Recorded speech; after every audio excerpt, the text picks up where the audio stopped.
Pessoal, mais um estudo aqui no canal, cara, Levíticos 14. Vocês se lembram do mestre, né, entrando no templo do Javé, o Jeová, e expulsando os cambistas, cara? Porque ali, né, eles estavam vendendo pombos para serem sacrificados, né? E Levítico 14 conta muito sobre essa macumba, esse ritual feito pelo demônio, né? Vamos analisar aqui Levíticos 14, tá? Olha só, todos que voltam para a lei, tá? Da graça tens caído, tá bom, pessoal? E todos que estão debaixo da lei de Moisés estão debaixo de maldição, tá?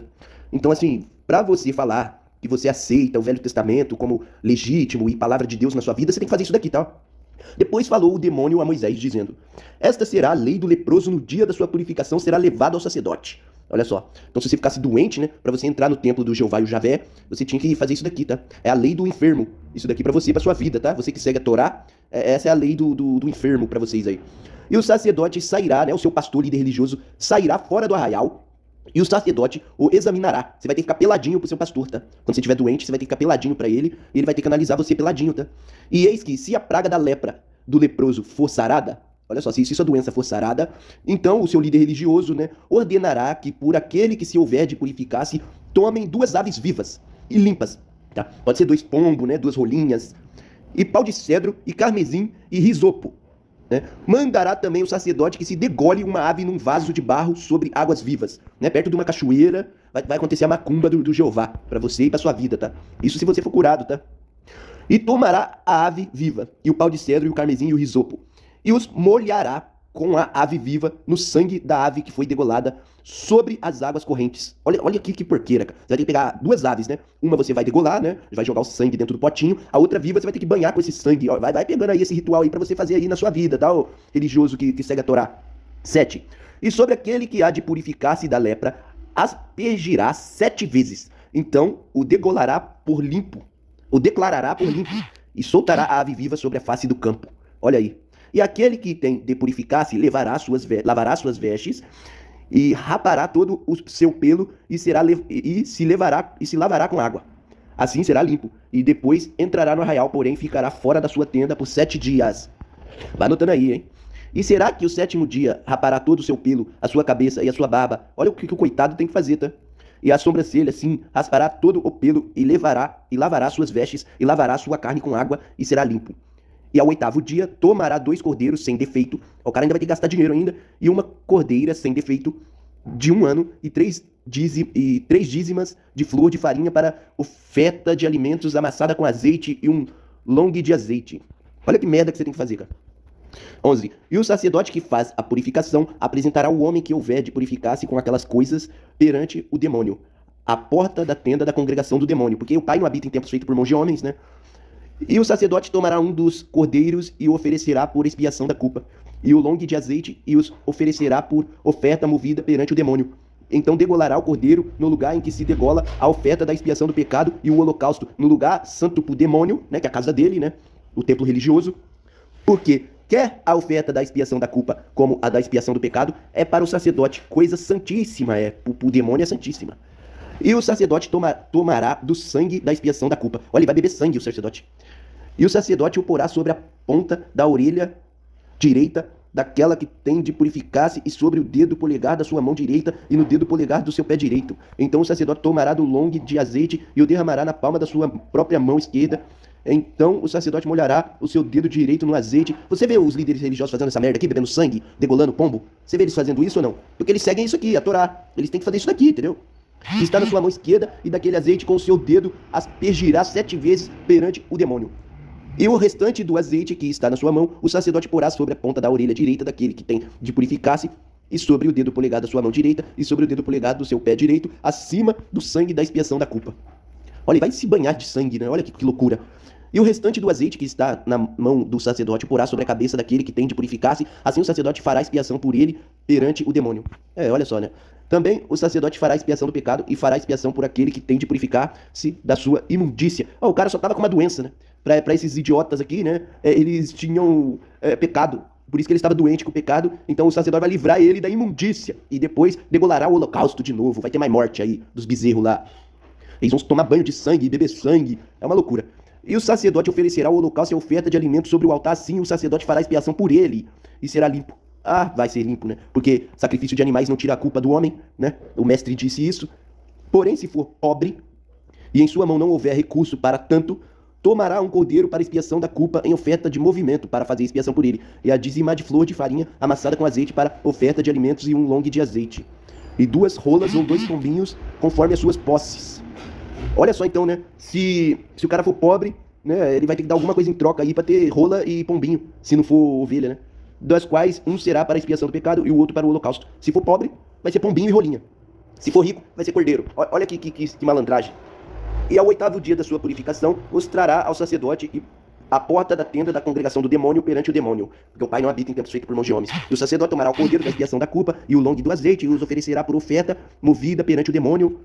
Então degolará o cordeiro da expiação da culpa e o sacerdote tomará o sangue da expiação da culpa. Ele vai beber o sangue, né? E o porá sobre a ponta da orelha direita daquele que tem de purificar-se, e sobre o dedo do polegar da sua mão direita, e sobre o dedo polegado do seu pé direito. Também o sacerdote derramará o azeite na palma de sua mão esquerda, da própria mão esquerda. Depois o sacerdote com o seu dedo direito aspergirá do azeite que está na sua mão esquerda 7 vezes perante o demônio, e o sacerdote porá do azeite que está na sua mão na ponta da orelha direita daquele que tem de ser purificar, né? E no dedo polegar da sua mão direita, e no dedo polegar do seu pé direito, no lugar do sangue da expiação da culpa. E o que sobejar do azeite que está na mão do sacerdote porá sobre a cabeça daquele que tem de purificar-se para fazer expiação por ele perante o demônio. Depois oferecerá uma das rolas ou um dos pombinhos, conforme suas posses. Conforme se ele for rico ou pobre, né? Se for pobre é rolinho e pombo. Se for rico, né, é cordeiro. Sim, conforme as suas posses, será uma para a expiação do pecado e o outro para o holocausto com a oferta de alimentos. E assim o sacerdote fará expiação por aquele que tem de purificar-se perante o demônio. Ou seja, né, gente, quem vai sair lucrando com isso é o templo do demônio. Porque eles vão comprar no próprio templo, vai dar o dinheiro para comprar a rolinha e o pombinho, eles vão dar o dinheiro para comprar os cabritinhos, né? Quem vai ficar com o dinheiro vai ser o templo religioso e o otário lá vai ter que gastar dinheiro para purificar de um pecado que não vai ser purificado, porque sacrifício de animais não tira pecado do homem, como está escrito, como o nosso mestre nos disse. E esta é a lei daquele em quem estiver a praga da lepra, cujas posses não lhe permitirem o devido para a purificação. Cujas posses não lhe permitirem o devido para a purificação. Falou mais o demônio a Moisés e Arão, dizendo: quando tiverdes entrado na terra de Canaã, roubado, né? Que vos hei de dar por possessão, por dominação, ele vai roubar a terra dos cananeus, né? O demônio.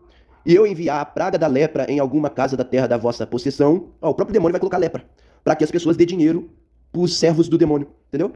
Então aquele de quem for a casa do demônio virá e informará ao sacerdote dizendo: parece-me que há como que praga em minha casa. Olha o demônio, ele que faz isso com os coitadinhos, e os coitadinhos iam correndo lá para se purificar, né? Para dar dinheiro pro demônio. É a barganha com o demônio que fazem até hoje aí, né?